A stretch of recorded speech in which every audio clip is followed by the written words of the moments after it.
Hi అండి. అందరూ ఎలా ఉన్నారు? నేనైతే చాలా బాగున్నాను. మీరందరూ కూడా బాగుండాలని మనస్ఫూర్తిగా కోరుకుంటున్నానండి. ఈ వీడియోలో నేను మనకేదైనా కష్టం వచ్చినప్పుడు దేవుడికైతే మొక్కులు మొక్కుంటూ ఉంటాం కదండీ. కొంతమంది అయితే కొబ్బరికాయలు కొడతామని, లేదా హుండీలో ఎంతో కొంత డబ్బులు వేస్తామని, లేదా తల వెంట్రుకలు ఇస్తామని, ఇలా ఏదో ఒక మొక్కులు మొక్కుంటూ ఉంటాం. మన కోరికలు కానీ, మన కష్టాలు కానీ తీరిన తర్వాత మొక్కులైతే తీర్చుకుంటాం. అయితే కొంతమంది మర్చిపోతూ ఉంటారు.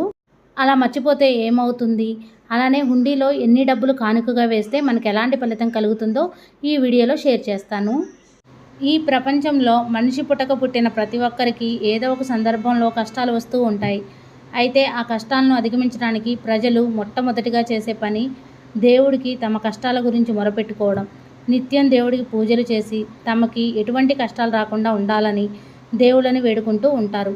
మనలో చాలామంది ఏదైనా కష్టం వచ్చినప్పుడు దేవుడికి దండం పెట్టుకొని తమ కష్టాలు తీరిపోతే మొక్కులు తీర్చుకుంటామని దేవుడికి మొరపెట్టుకుంటారు. అయితే తమ కష్టాల నుండి బయటపడిన తర్వాత కొంతమంది భక్తులు దేవాలయాలకు వెళ్ళి వారు మొక్కిన మొక్కులను చెల్లించుకుంటారు. అయితే మరికొంతమంది ప్రజలు మాత్రం దేవుడికి ఇచ్చిన ప్రమాణం మర్చిపోయి మొక్కుల గురించి ఆలోచన చేయకుండా ఉంటారు. మరికొంతమంది అయితే దేవుడి మొక్కు గురించి మర్చిపోతారు. కష్టాలు తొలగిపోయి సంతోషంగా జీవనం సాగుతున్న సమయంలో దేవుడు మొక్కు గుర్తురాని వారు మళ్ళీ తిరిగి కష్టాలు ఎదురైనప్పుడు దేవుడికి మొక్కుకున్న మొక్కు తీర్చలేదని గుర్తుకు వస్తుంది. అయితే మొక్కిన మొక్కులను తీర్చకపోతే నిజంగానే దేవుళ్ళకు కోపం వస్తుందా? మరి దీని గురించి పండితులు ఏం చెప్తున్నారో ఈ వీడియోలో తెలుసుకుందాం. మన హిందూ ధర్మశాస్త్రం ప్రకారం దేవుడికి మొక్కిన మొక్కులను చెల్లించకపోతే దేవుళ్లకు కోపం రాదని వేద పండితులు చెబుతున్నారు. ఎందుకంటే మన హిందూ దేవుళ్లకు తమ భక్తులంటే తమ పిల్లలతో సమానమని పండితులు చెబుతున్నారు. ఎన్ని తప్పులు చేసినా తల్లిదండ్రులు తమ పిల్లలపై కోపం చూపించరు. అలాగే దేవుళ్ళు కూడా తమ భక్తులను కష్టాల పాలు చేయరు. అయితే మీ మొక్కులు కనుక మీరు మర్చిపోకుండా గుర్తుపెట్టుకొని ఉంటే మాత్రం తప్పకుండా దేవుడికి తీర్చడం మంచిది అని పండితులు చెబుతున్నారు. అయితే ఒక మనిషి ఏ సమయంలో తన మాట మీద నిలబడుతున్నాడని ఎవ్వరికి వారు తెలుసుకునేందుకే ఈ మొక్కులు ఉపయోగపడతాయి. మనిషి ఇచ్చిన మాటపై నిలబడుతున్నాడా లేదా అనే దాన్ని చెప్పేందుకే ఈ మొక్కులు వచ్చాయని పండితులు చెబుతున్నారు. మనకు ఏదైనా ఆపద వస్తే దేవుణ్ణి మొక్కుకుంటాం. దేవుడా, నాకు ఇది నెరవేరితే 100 కొబ్బరికాయలు కొడతాను, హుండీలో ఇంత డబ్బులు వేస్తాను, అన్నదానం చేస్తామని దేవుడికి మొక్కుకుంటారు. అయితే దేవుడి హుండీలో ఎన్ని రూపాయలు వేస్తే ఎటువంటి పుణ్యఫలితం దక్కుతుందో తెలుసుకుందాం. దేవుడి హుండీలో 7 రూపాయలు వేస్తే మీ జీవితంలో ఉన్న కష్టాలన్నీ దూరమవుతాయి. అలాగే మీకేమైనా అనారోగ్య సమస్యలు ఉంటే అవి వెంటనే తీరిపోతాయి. నవరాత్రుల సంఖ్య 9 కాబట్టి దేవుని హుండీలో 9 రూపాయలు వేస్తే నరదిష్టి తొలగిపోతుంది. అలాగే మీ జాతకంలో ఉన్న శని దోషాలన్నీ వెంటనే తొలగిపోతాయి. అలాగే ముక్కోటి దేవతల ఆశీర్వాదం మీ కుటుంబంపై ఎల్లప్పుడూ ఉంటుంది.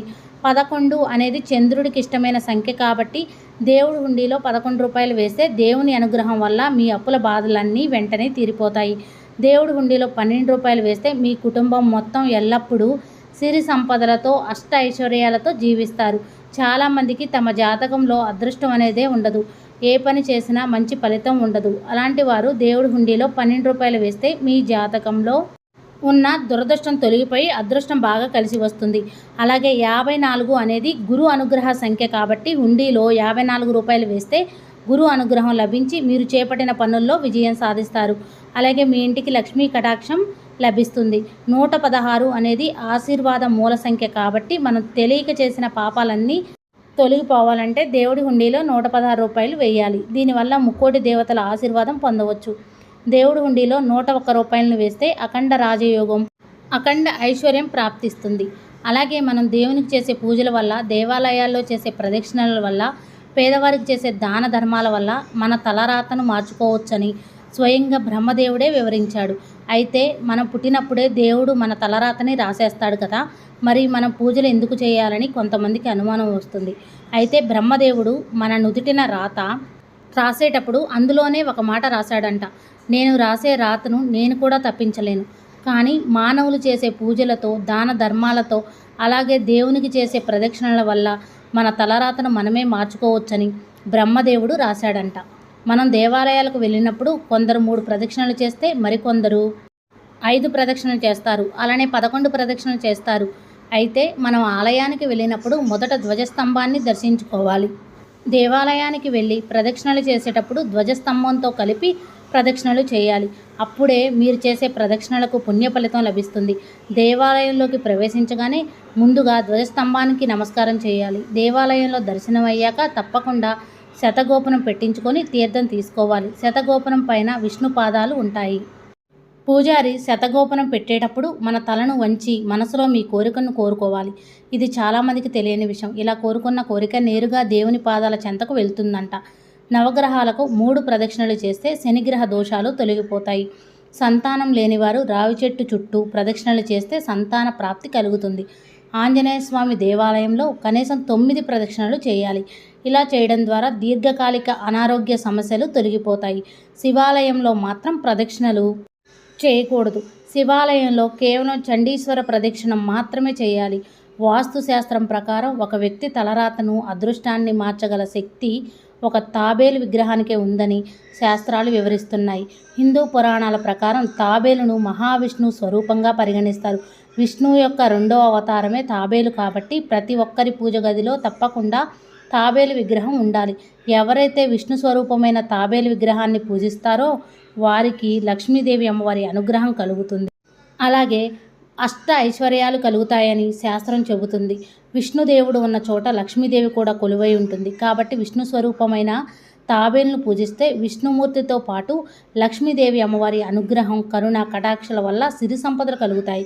కాబట్టి మీకు ఏ కష్టం వచ్చినా తన తలరాత ఏంటి ఇలా ఉందని కృంగిపోకుండా మీ తలరాతను మార్చుకోవడానికి దేవునికి పూజలు, దాన ధర్మాలు, పేదలకు సహాయం చేయండి.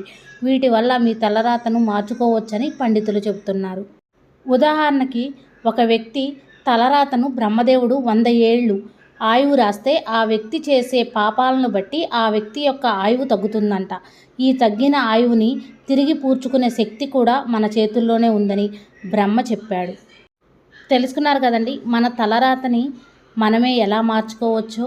అలానే హుండీలో డబ్బులు ఎంత కానుక వేస్తే మనకు ఎలాంటి ఫలితం కలుగుతుందో, దేవునికి మొక్కున్నప్పుడు చెల్లించకపోతే మననైతే ఆ దేవుడు ఏమీ చేయడు. కానీ మనం మొక్కులు మాత్రం మన బాధ్యత ప్రకారం నెరవేర్చాలి. మరిన్ని వీడియోస్ కోసం మన ఛానల్ని సబ్స్క్రైబ్ చేయండి. నా ఈ వీడియో మీకు నచ్చిందని అనుకుంటున్నాను.